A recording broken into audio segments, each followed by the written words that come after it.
mga problemang nangangailangan ng solusyon ating tutugunan. Mga issue na viral at trending ating pag-uusapan. Lahat po ng yan ating tatalakayin at haharapin dito lang sa Case to Case. At makasama po natin ngayong umaga para ipaliwanag sa atin ang legal implications ng ating featured case, si Attorney Mon Conducto. Welcome back to Kada Umaga, Attorney. Good morning, Miss Pia. Good morning, mga Kada. Thank you for having me here again. Yes, thank you for your time, Attorney. Ito po kasing kasong pag-uusapan natin ay isa na namang road rage incident na nag-viral po kamakailan at tungkol po ito sa isang lalaking minura at binatukan, di umano, ang isang magkakariton na di umano nakasagi sa kanyang sasakyan. Panoorin po natin to.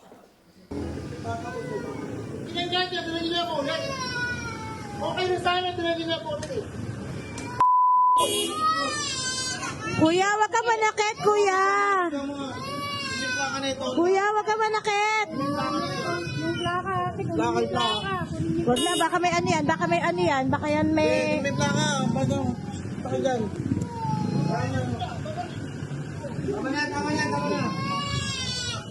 Tama na, boss. Plakaan mo. Plakaan mo? Oo, naplakahan ko.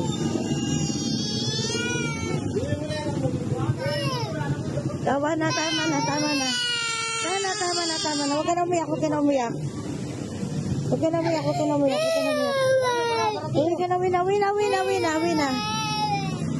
Hindi na, pumasok na mga. Uwi mo na. Napakasalbahin nun. Base po sa napanood nating video, minura at binatukan di umano ng driver ang magkakariton na nakasagi daw sa kanyang sasakyan. Attorney Mon, ano po bang mga kaso ang nakikita ninyong pwedeng isampa dun sa driver agad-agad? Okay, meron tayong dalawang posibleng kaso na isampa dun sa driver na nambatok dun sa mag-amang nagkakariton. Pwede nating kasuhan yung driver ng kriminal na ang crime ay tawag slander by deed. At may dalawang klase ng slander by deed, no? May grave at saka simple. Ang slander by deed ay parang defamation or libel, pero imbis salita, ito ay gawa o aksyon. At ang pinaka-example nga nito ay pambabatok na may kasamang pagmumura doon sa nabiktima. Ang pangalawang kaso na pwede nating isampa is yung na-announce na nga ng LTO, pwedeng i-revoke or suspend ang driver's license ng driver. Kasi agad-agad na-suspend yung kanyang lisensya ng 90 days. Pero according to dun sa interview ng isang LTO official na napanood ko, meron daw talagang Violation. may violation at meron talagang cause. May cause. To revoke the license for eternity. Oo. Pero bukod doon, attorney, yun nga, yung slander by deed, ano ba yung mga kailangang mga conditions na present para siya ay masampahan nito? Yung nangyari at nakita natin sa video, yan ang kadalasang textbook example ng slander by deed. Kung ang isang kakasuhan ay sa public setting, ay sinaktan niya, hinampas niya, yung sa ibang mga kaso, dinuroan niya yung nabiktima na may kasamang pang-iinsulto, panlalait, at pagmamura, yan ay slander by deed. At ano po yung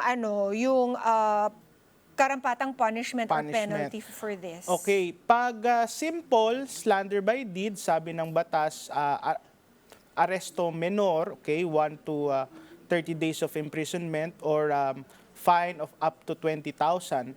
Pag grave naman, pwedeng iakyat to ng korte depende sa circumstances. Sabi doon ay aresto mayor in its maximum or prison correctional in its minimum or mas mabigat na parusa.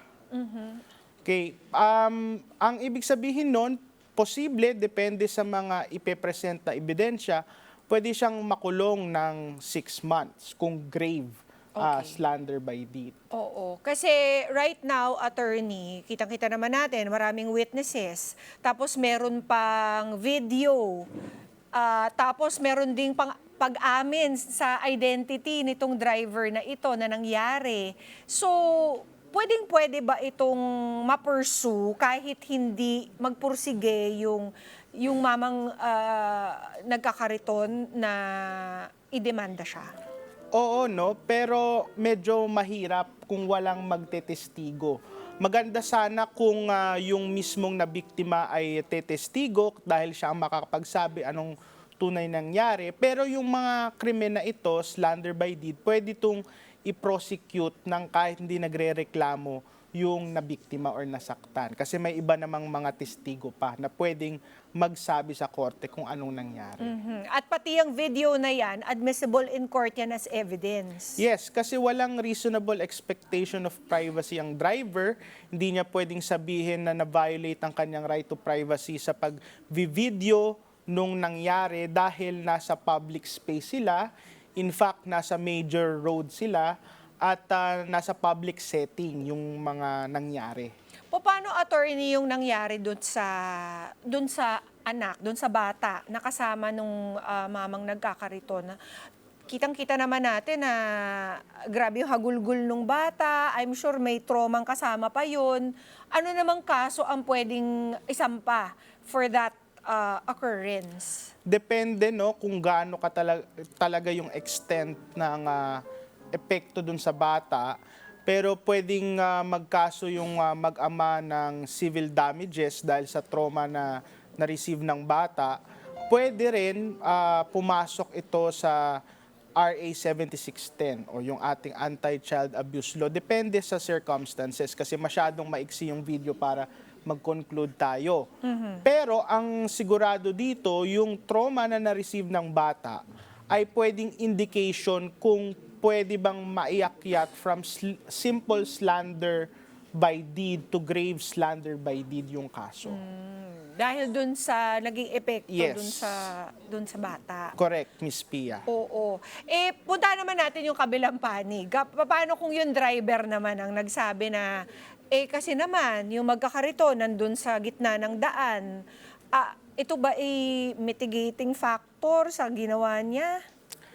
Hindi to mitigating, hindi din to justifying kasi kahit nakabangga, sabihin na natin na nakabangga talaga yung magkakariton, hindi yun rason para laitin, batukan, murahin yung mga nakabangga sa iyo.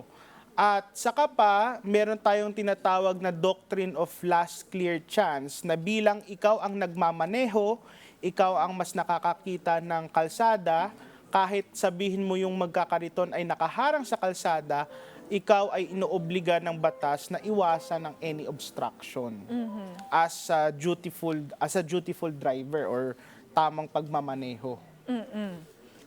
Oo nga. May mga lalaki daw na umaawat sa nangyari. Ano dapat ang ginawa ng mga umaawat para hindi na umabot sa batukan ng insidente? Dapat yung mga bystander or yung mga nag-observe o kaya yung mga umaawat, dini-escalate nila yung situation.